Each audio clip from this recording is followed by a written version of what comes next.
Oh man, should we get rolling? Yeah, let's do it. All right. Wait, what's our topic again? Progression.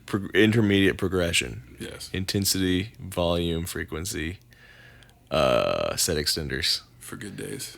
For good days and bad days. Deal with bad days. Yeah, I think we're done. I think that's good. This is good. Thank you all for listening. Start your own recording project. Share, subscribe, review.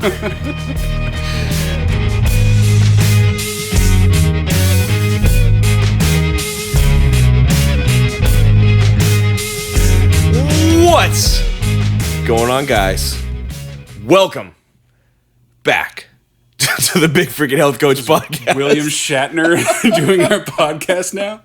I'm Big Freakin Neil, and I'm joined, of course, as always, by my buddy, my brain twin, my business partner, Batman. Yes. Alex Kane. Finally said it. You did. The secret's out now. How does it feel? Sorry, it's good to get recognition for all my work in Gotham at this point. Should we call you Bruce from now on? Now that now that we've blown it, it's fine. That's not what I call myself in my head, so it's good.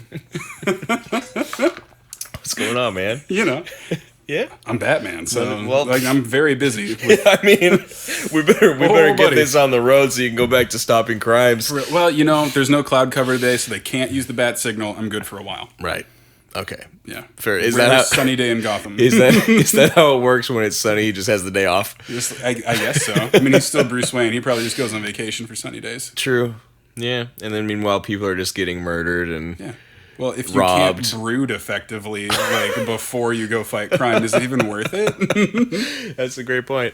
Dude, I never thought of that. The bat signal would only work if it's cloudy. Yeah.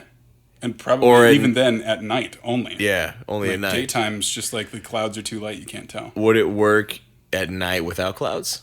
If it were dark enough? No, there's nothing to project it on. Probably you could probably see the beam, but not the symbol. Yeah. That's really stupid. So Batman's been missing so many crimes on nice days. The amount of crime he could have stopped. Seriously. If he had just got a cell phone instead. Wow. What a terrible superhero. Just saying. Just not very good. You know what it is? Yeah. He has no superpowers. He needs the recovery time. That's true. He's working out in between those on the nice days. It's like, would you do boxing and jiu-jitsu for 12 hours a night and then just be fine for the next day? Probably not. Exactly. Dude, what am I drinking today, man? Oh I need a little bit of energy, a little bit of oomph. It's extreme is what it is. Ooh. This is called Red Line Extreme. Ooh. And I got you the blue ras flavor. Nice. And it's 0 calories to support your cutting goals right now. Dude, look at you looking after me. Actually, you know what? I'm realizing now as I read it that it has calories. No protein in this. It's not a protein. No protein? Oh, I don't know why I was just thinking that I was supposed to get you a protein drink. Are you okay? Straight up energy. Do you need an energy drink, dude? What am I drinking today? Quick, before I pound this one. Are you actively passing out? Last time we did an episode, we were doing protein bars, and I'm like, oh shit, 30 grams of protein. This drink, and I'm like, I didn't get him with protein. You're like, wait, it's from 30 to 0? What's going on? What have I done? I know, it's confusing. More importantly, how much caffeine is in it? That's a really great question. Well, there's no sugar, there's Sweet. no calories, there's no artificial colors, 0 total carbs. No colors? Yeah, it says no artificial colors. Wonder what it looks like. What color is it? It's clear. Look at that. It's bluish, or is that the bottle? I think I don't know, that might be the bottle. Weird. If you look from the side, it looks clear. Weird. I've never seen a clear energy drink before. It just has stars. Daily value it says established, not established, just established. Established. Okay, I don't know what this is that I got you, and if this gives you superpowers before me, I'm going to be pissed. Yeah. Well, I'll be a better superhero than Batman, that's for sure. I mean, yeah.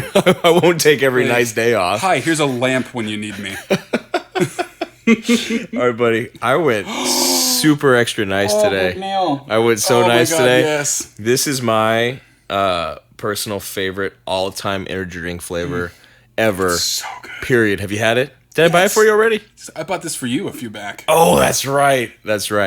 Dude, enjoy. And this, thank you. Enjoy. Oh my God. This is, for those of you who are listening and not watching, it's the rain. That's true. I guess we should rain describe that a little better.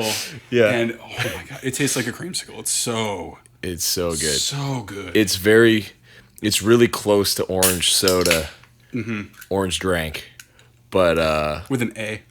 with an A, yes, but with a little bit of creaminess too. So we do a scale of 0 to 5 with decimal points. Yes. And that's a damn 10. Nice. Yeah, I love that drink. I agree 100%. I don't think I've ever had an energy drink that I like more. Okay, Red Line Extreme Blue Raz. Here we go. I kind of wish the bottle didn't look like cough syrup. Yeah. I also kind of wish it didn't taste like cough syrup. No, it's not. This was a huge flavor mismatch today. It's not terrible. That was a joke. I'm getting way more grape vibes than Blue Raz, though. That's a little weird. That's odd.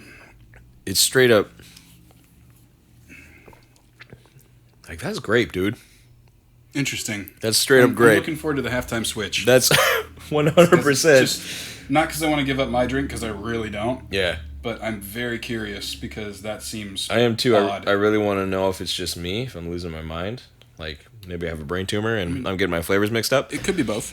It could be both. That's probably the more likely solution. But, yeah, that's definitely more grapey than it is raspberry. Uh-huh. Like, Blue Raz is supposed to be sort of, like, sour a little bit. And, like... It's supposed to be blue raspberry. Yeah. Like, everyone knows that flavor. They make it in everything. Yeah, that's grape.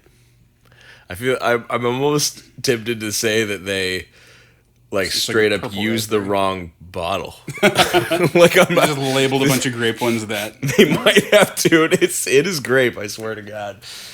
Oh man. So flavor wise, as a grape flavor, it's pretty good. As a Blue Raz, it's terrible because it's grape. But overall, I'll go 3.5. It's all right. We've had worse. Sort of average. Yeah, we definitely had worse. I mean, it's way better than that. Oh God, yeah. Cold brew, you got me that one time. What are you talking about? You loved that. Yeah. Yeah, super loved it. You wouldn't stop singing its praises. You know what? I will tell you, the 300 milligrams of caffeine in that thing hit me like a freaking truck. Yeah, that's crazy. But that straight up just cold brew coffee would have 300 in like a little, like what, carton. 8 ounces? Yeah, it was tiny. At the most. It could definitely not have been more than 12. Yeah. Weird. Anyway. What are we talking about today, big guy? What are we talking about today, man? I think, so we've covered quite a few beginner topics in our recent episodes, which is great. I think that there are some listeners of this podcast that would benefit from a little bit more advanced intermediate information from us. Yes. And I think we have a lot of good info like that to share.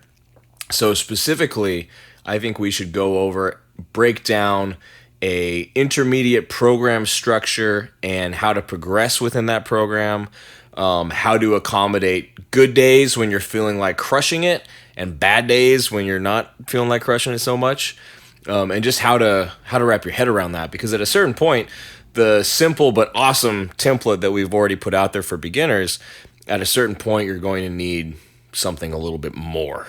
Yeah. And you're going to need to adapt it a little bit more than you are in the beginning. So let's dive in, man. Where should we start with this whole thing? I think it would be good to draw like the line or give a description of where you cross from beginner lifter into intermediate lifter. Makes total sense. Yep. I tend to think that if you have been weightlifting consistently for a year, you are probably ready to cross into intermediate lifter. I agree. Now, the big asterisk next to that is, for that year, did you actually stick to your program? Right. Because if you did, like if you stuck to that same type of template that we've already put out there for beginners for an entire year, hell yeah, you're ready to move on to the next intermediate thing. For sure. Yeah. If you've been bouncing back and forth 2 weeks at a time for an entire year, you're probably not. So when we say consistency, consistently working out, it means you are following the game plan. You're doing the things that need to be done. Yeah. Not the coolest thing you saw on Instagram this week. Yeah, exactly. I don't think that Tom Brady is switching up his training program based on what he's seeing on Instagram. I think he's listening to his coach. And in a year, he's definitely getting a lot of work done and progressing quite a bit. So, and that's the other thing to keep in mind. As you go through your training history, I guess, your training life. Yeah. it's going to take longer and longer phases of programming to get the adaptations you're shooting for. Right. The more conditioned you get, the harder it is to move yourself to the next level. Absolutely. So where you could have done a 2-4 week kind of training program and updated them quickly to account for your progress as a beginner, that's going to slow down when you hit the intermediate phase. Big time. Yeah, that's when a little bit more creativity comes into play, and you actually have to do a little bit more improvising to bust through those plateaus. That first year, like, I don't remember hitting one plateau in my first year. Oh, no. And same with my clients. They're cruising for that year. Like, they're making huge leaps and bounds every single week, pretty much. Yeah. So. Yeah, it does not take as much stimulus when everything's fresh. Especially when, like in the program that we put out there for beginners, when your frequency is high and you're doing, for example, full body workouts with all the major movement systems 3 times a week, like your body's getting plenty of stimulus. Mm-hmm. You're progressing at a rapid rate. And you master those movement patterns, Yeah. which is super important Yes. for hitting the intermediate stage of your training life. Exactly. So you've hit the year mark. You've laid that year-long foundation with your major movement systems. You've progressed a lot. You're ready for something new. Where does somebody start with actually changing things up? There are several places that you can start there.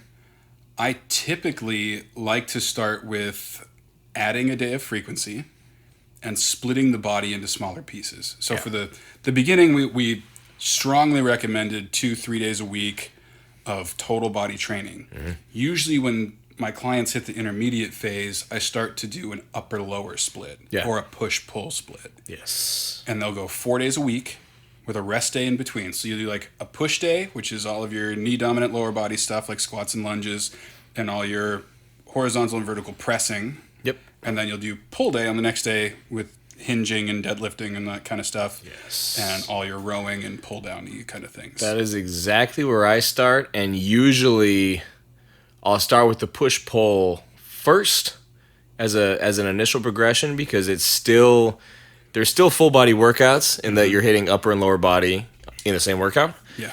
So muscle frequency over the course of the week is still going to be very high. Mm-hmm. But you can specialize a little bit more with your push movements and your pull movements whereas, if you're trying to hit all 6 movement systems in every workout, you're only going to have 1 or 2 pull exercises, right? But if you have an entire day dedicated to them, it's a ton more volume on those specific muscle groups. So I think that's a perfect place to start transitioning from 3 full body workouts per week to slightly more specialized but still high frequency push-pull workouts over the course of the week. And tell me, how do you go from, so if you have all 6 of the movement systems we put out that you were putting into every workout, now you're getting rid of half of them. Yeah. How are you getting the same number of exercises in there, and what are you putting in those places from like a template point of view? Yeah. So definitely total amount of accessory work is going to increase just automatically because, like, let's say you have those 6 movements in place for your total body workout. Now, those 6 movements are all push exercises. So in that, that's going to include your squat movement and your lunge movement. Mm-hmm. But for your upper body stuff, now you have space for things like different angles of presses. So like an incline press instead of just a flat press, or a vertical press and a horizontal press. Mm-hmm. You know what I mean? You have room for things like flies and things that aren't presses. More of those single joint movements. Yeah, you can put some more single joint stuff. So the way I typically will structure it is the big multiple joint movements are at the front of the workout. They're at the beginning when you're fresh, you have lots of energy, and towards the end of the workout is where I'll include the single joint, more isolation accessory type exercises. Yeah. What about you? How do you go about that? I do something very similar, and I do very much start with whatever the biggest, heaviest, or most complicated lower body compound exercise is going to be. Yes. So to simplify that, if it's your push day, the first thing you're going to do is squat. Yes. End of story. The only difference in how I would do things is I might, depending on how the rest of the program looks, I might superset your biggest upper body, your biggest lower body. So you're benching and squatting. I'll do like you're squatting and doing like your core exercise Nice. as a superset. Nice. So like that way you're not really fatiguing your central nervous system a whole lot. Yeah. 2 exercises back to back. Yeah. If they have a really specific like weak point training or corrective thing to do, I'll use that as a filler in there instead of the core exercise. Sure. So like sometimes, even if it's not like a hinging day, I'll do a little bit of glute work. So like you'll do your squat and you'll do like a lateral band walk. Just if to your get knees the caving in is a thing that happens. Yeah, like, just to get the glutes firing. Yeah, for the squats. because it supports your primary movement. Yeah, so I do something like that, and then you'll do your heavy upper body movement. Yep. And something similar. Nice. Or like, if you don't have any weak point training, I'll have you do like your heavy bench press and walking lunges. Nice. And get your lunge out of the way. Yeah. At the end, you have some time and you can recover fully before you get back to the pressing. Yes. And then, so it usually ends up looking like either one exercise or a heavy and light superset, and then a superset of stuff, and then like 2 or 3 exercises in a circuit at the end. Got it. Yep. And you get less and less complicated, more towards the single joint stuff. Yes. And I usually throw abs either, like I said, superset with that first thing or at the very end. That's very, very similar to my process, for sure. Hence the whole brain twin thing that we always talk about. So the logic behind that being you're fresher at the start of the workout, you're going to have more energy and less central nervous system fatigue for those big movements when you're going to need them. What are your thoughts on like pre-exhaustion? You'll see this is especially common for bodybuilding. You'll see bodybuilders do like a whole bunch of flies, whole bunch of they'll start with like an incline or a vertical press, and then they barbell bench press, like their 5th exercise. How do you feel about that? For my target clientele, that is an advanced program. Yeah. It's an advanced technique for an advanced program. If you're an intermediate lifter, you don't yet have the muscular endurance or the super ironclad technique that would make that beneficial. So like during your warm-up, you'll do something to activate the necessary muscles. Yes. But as far as pre-exhaustion is concerned, we haven't really reached a point where it's advantageous to burn out something on purpose before you do a larger movement to accentuate a different muscle group. The other thing to consider, I agree with that 100%. The other thing to consider is, as an intermediate lifter, even if you do have aspirations to be a bodybuilder or a power lifter or something like that, something that's more advanced, you're still, as an intermediate lifter, you're still building your strength base. Yes. You've mastered your movement systems, but the strength is still something that you're building. So by pre-exhausting yourself while you're still working on that, you're sort of short-circuiting that process, and really it's just going to hurt your performance. Yeah, I mean, you're pretty much just compromising the usual firing of that movement system. Yes. And it's not even about it's not an ego thing. It's not about moving more weight because it looks cool. It's about moving more weight effectively within those mechanics of that movement system to maximize results. Yes. So, exactly. That's very well put. I like that. Yeah. But yeah. So that's how I feel about that kind of stuff. Agreed. It has a place, but in a more advanced program. Agreed. Yeah. If you're someone who's way down the line, already built your strength base, you're just looking to, zap those muscles, get a whole bunch of volume. Maybe you're trying to stay away from super heavy horizontal pressing for a specific reason. Maybe you have lingering aches and pains, which often advanced lifters do. Yeah. Maybe that's why. That would be a good reason. But as an intermediate lifter, there really isn't one, for sure. So multi-joint movements first, single joint movements last. What else? Where do we go from here? Then when it comes to the programming of these things and periodizing them, like how you're going to progress throughout them, the considerations to sets and reps and how you're going to alter those one day to another depend a little bit more on the individual, the progress that they're making, and so like that's when I start going, instead of like 3 sets of 10, 12, 15, something like that, that's when we get into the 4x8. Yeah. A little bit more of the hypertrophy range, and then we start dipping into the strength stuff. Creeping into strength, yeah. For sure. So like I'll generally do, I don't want to call it daily undulating periodization, but I will definitely do like a 4x8 on your major lifts one week, and the next week you'll do like a 4x5, and it'll get heavier. Yeah. And then like we can do like a back off week, but like again, looking at programming over the long term of the program, your program should really only be changing exercises every 6 to 8 weeks at this point. Yes.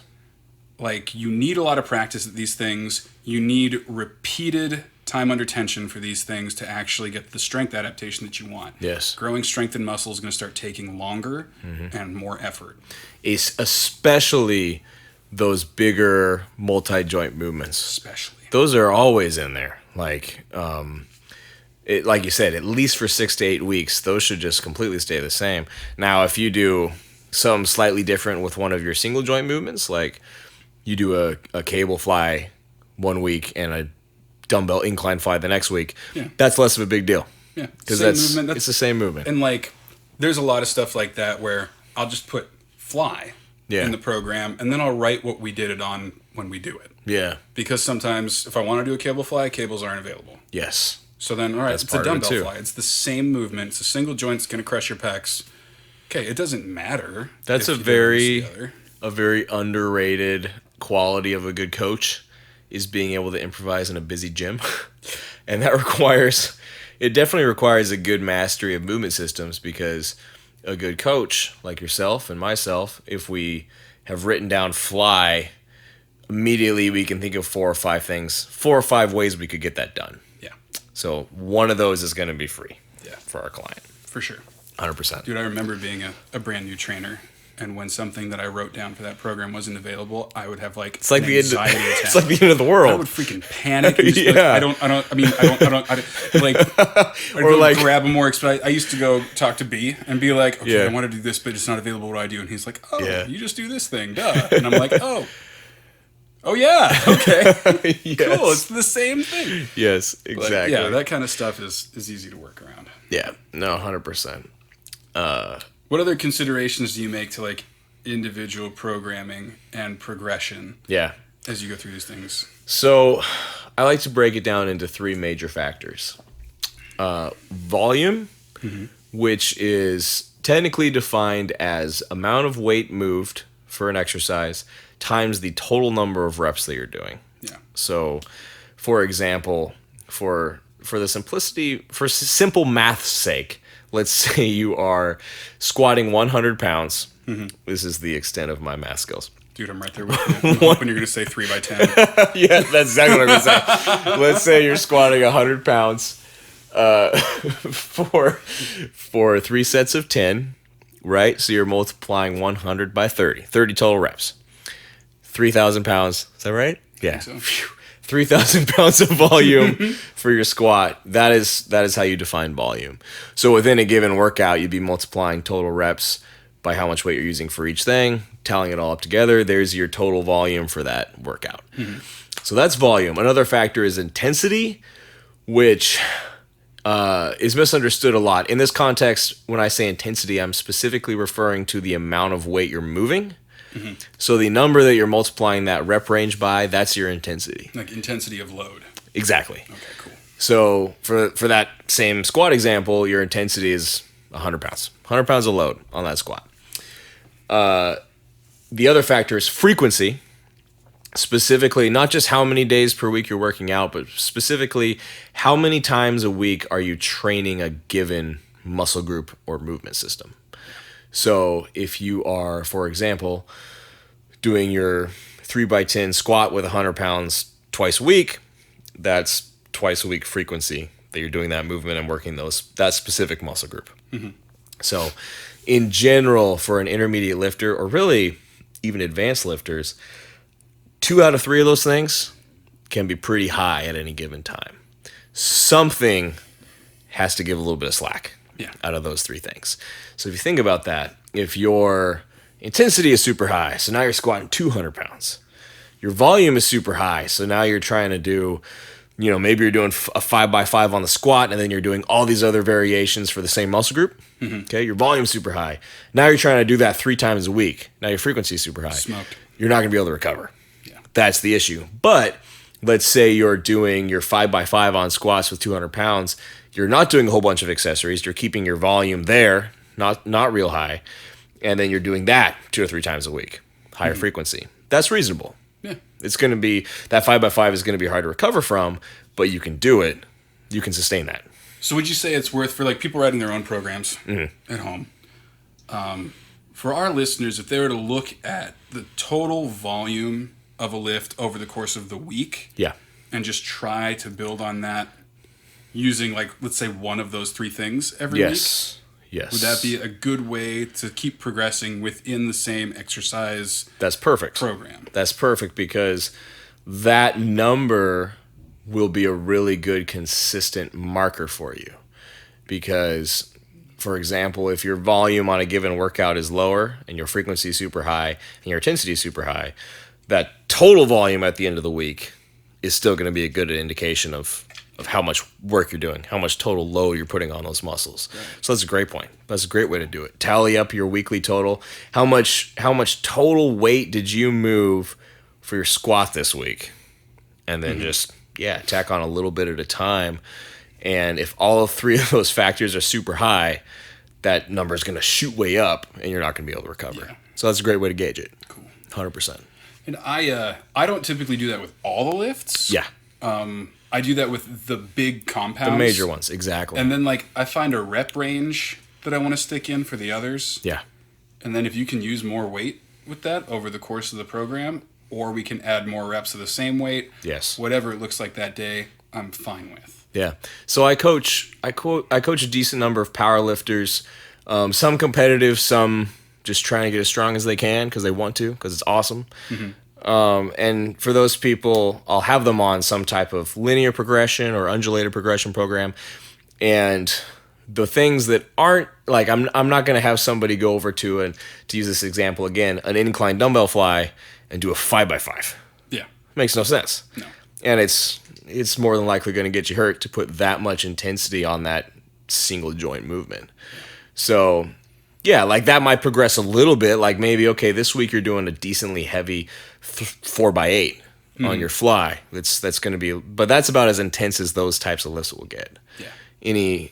Any heavier or lower volume or fewer reps than that is just pointless. Yeah. And puts you at risk. I almost never program an accessory lift for less than 10 reps. Yeah.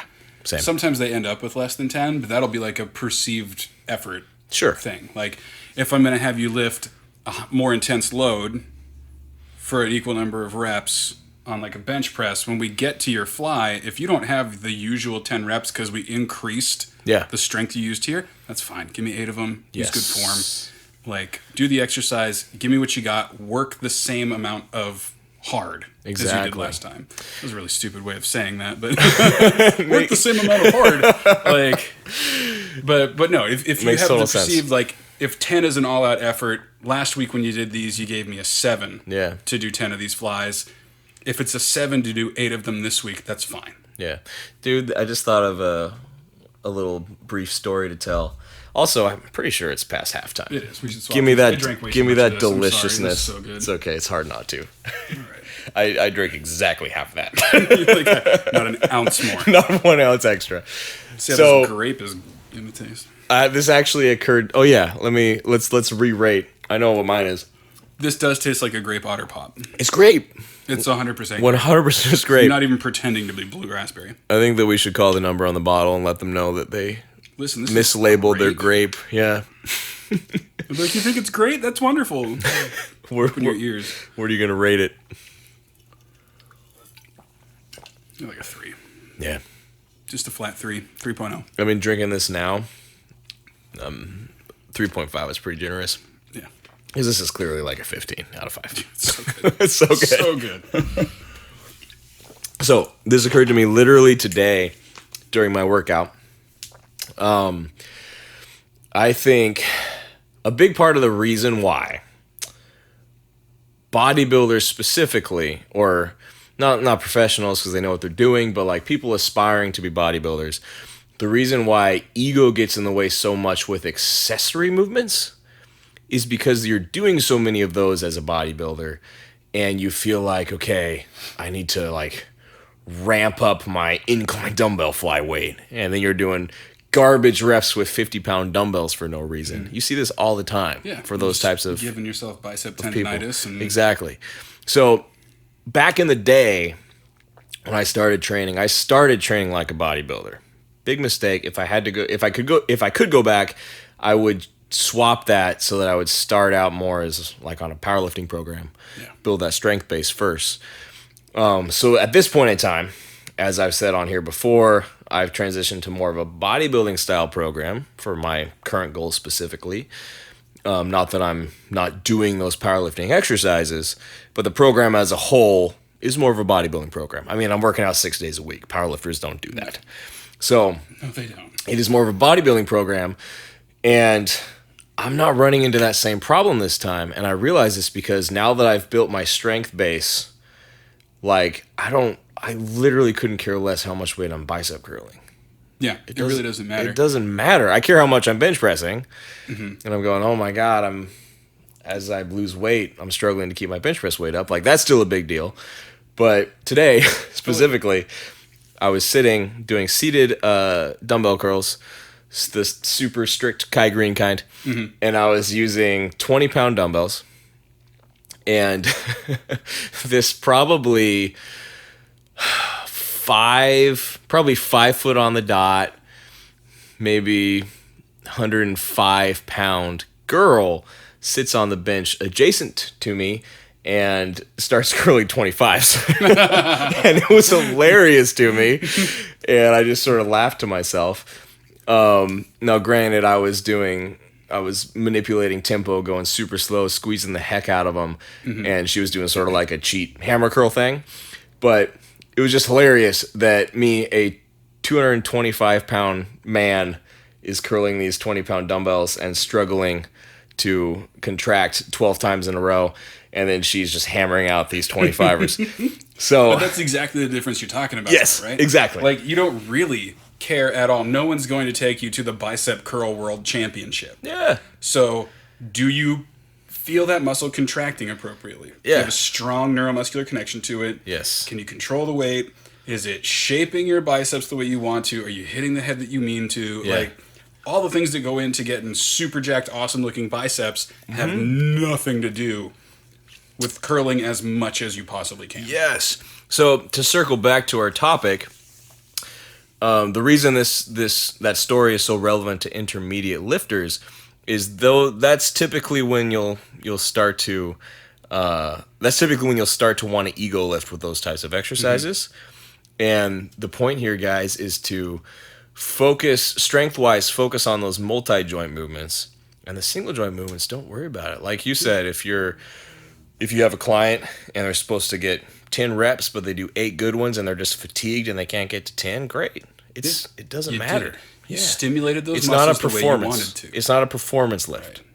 It's a stimulation lift. And I'm very glad you brought up the ego lifting part of this, because like that is where, now that you get to do a more diverse set of exercises, you're going to want to treat them all intensely. The building of strength is very, very different from the expression of your maximal strength. Yes. So like, I like that. Maxing out, even on your big compound list where you want to be working hard, just pushing the most weight you possibly can and kind of losing your form on half the reps is so much less beneficial to you right now. Yes. Than just cranking out what you can and leaving one good one in the tank.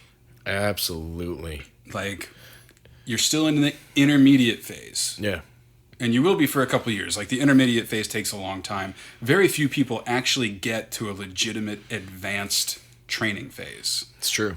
So most of your life is going to be spent intermediate. Part of the reason for that, though, is all these things we're talking about. Exactly. They put too much time and effort into these single joint movements, not enough into the big stuff, and that's a good way to just spin your wheels and stay in that intermediate phase for years. Yeah, if you try to jump the gun into the advanced phase, you'll never actually get there. Exactly. We got lots of good quotes from this episode. Yeah, oh, man. We're on fire.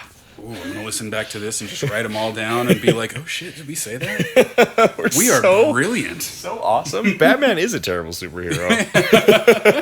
Bat signal. What a moron. Oh, man. No, that's very true, though. I think that definitely slowed me down when I was first starting out, is getting caught up in all the accessory stuff and doing a little bit of ego lifting and not really respecting the quality of movement when it came to the bigger exercises. I think that's a huge issue for a lot of people. Yeah. So Big time. that's super relevant.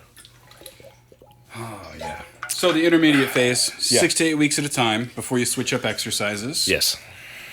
Focus on the big compounds. Yes. You can use shorter sets and more of them to build that strength. Then you fill out weak points with some of the single joint movements or just plain accessory work. So, like, give me some for instances. Like, if you're doing a push workout, you have a squat and a bench press as your two primary lifts. Yes.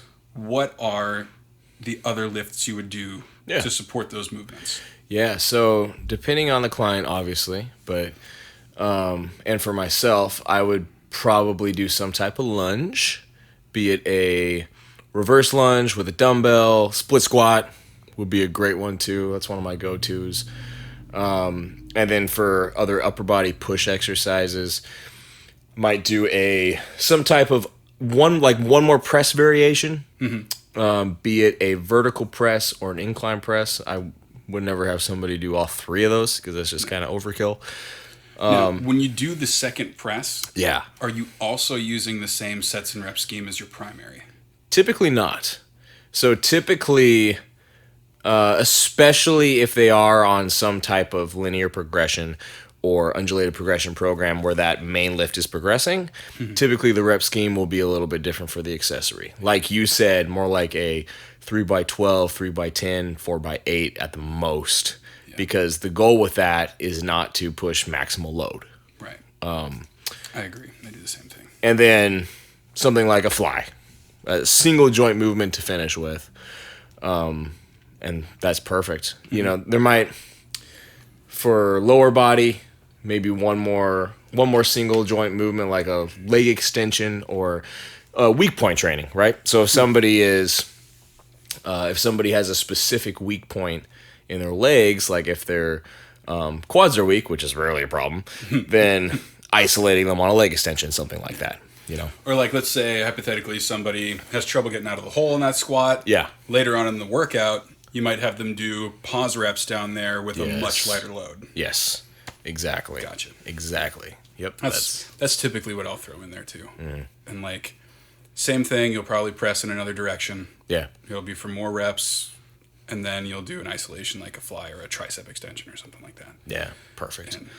So I think the last thing that we need to cover is, what do you do to change your program day to day based on how you're feeling? So we talked about ego lifting is not a good way to go about it if you're feeling good. If you're feeling strong, you're ready to kill it, that doesn't mean you should grab the 50-pound dumbbells and curl them for no reason. So how does somebody go about effectively and safely ramping up intensity on days that they're feeling great without jeopardizing the program and not being able to recover from the workout? What I usually do is I don't trust it if you feel amazing on the first set. Yeah. Okay? Great point. You could be all kinds of mentally jacked up. You get 2 sets into your workout, and all of a sudden what energy you had just tanks. Yeah. So I always wait till the last set of the exercise if it's feeling really good, and then I'll do a set extender on the last set. So sometimes it's as simple as just do as many reps as you can with good form. Yep. Sometimes it's a drop set, and you'll drop like 10, 20% of the weight as soon as you can't do anymore, and do that till you literally can't lift the bar. Yes. That's for when you're feeling just bulletproof. Yes. And sometimes I'll do like a rest pause while you do your set, and then you, like for a bench press, you would do your regular set, you rack it up for like 10 seconds, and then you crank out what you can, and then you rest for 10 seconds, and you crank out what you can, and then you're done. Yes. That's pretty much like the 3 options that I go with. Same here. I really like the AMRAP, as many reps as possible specifically on the very last set.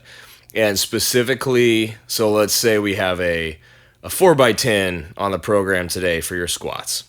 And you go through your first 3 sets of 10, oftentimes the first set, on really good days, the first set will feel the worst. Yeah. And then set 2's cruising, set 3's cruising. It's like, okay. I feel like you're getting stronger through the sets. Yeah. The client is just improving set to set. Then that last set, let's see how many you can actually do here. And then that's a great way, too, to actually know to progress an exercise. Yeah. Because if you're stuck in a rep scheme for long enough, eventually you're going to be able to blow through it. And then you know it's time to go up, time to progress.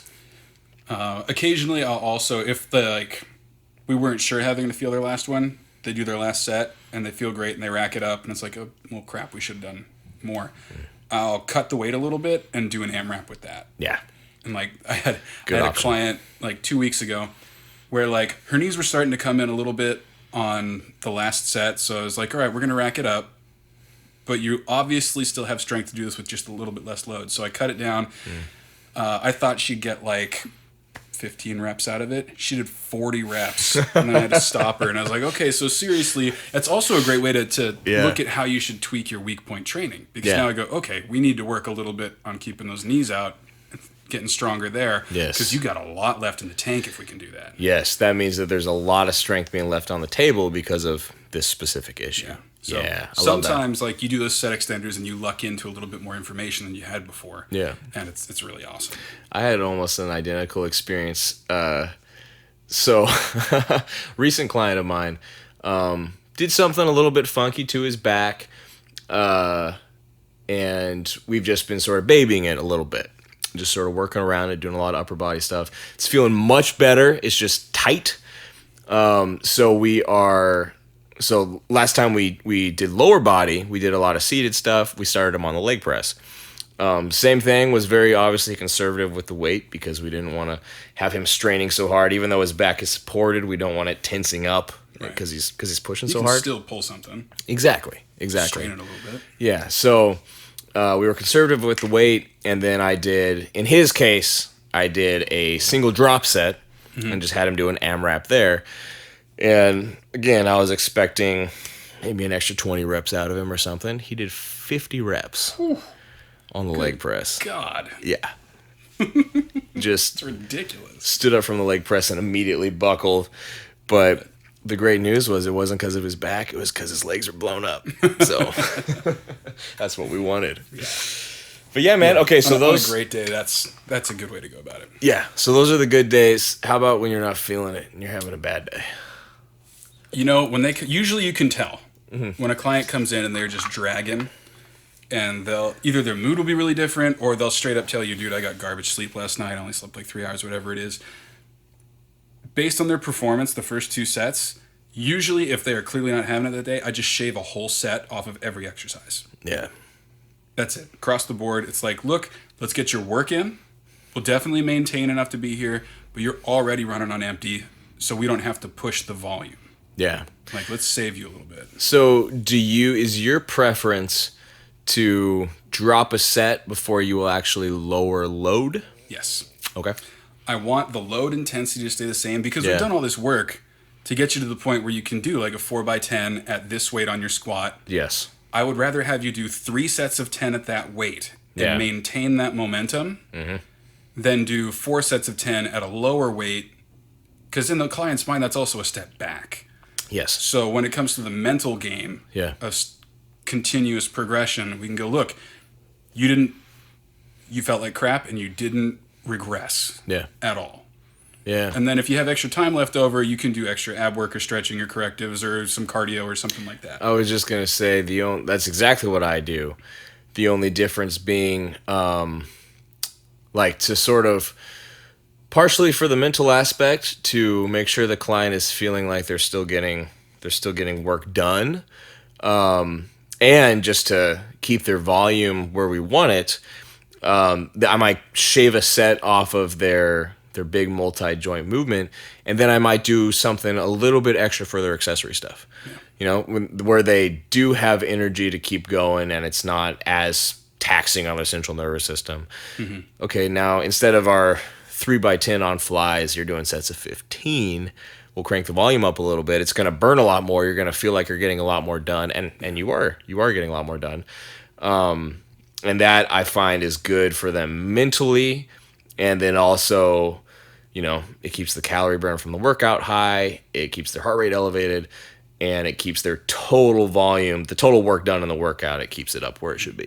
So I've also found that, like, when you get into the accessory lifts, you get away from the compound exercises. Yeah. The general fatigue has less of an effect on their performance. absolutely. Is when you need less coordination for the movement, it's easier for them to do. Yes. So that kind of stuff, I mean, if we get down to like a fly and they're supposed to do 3x12, Yeah. and they do 2x12 and it looks great, we're going to keep that third set in there. Exactly.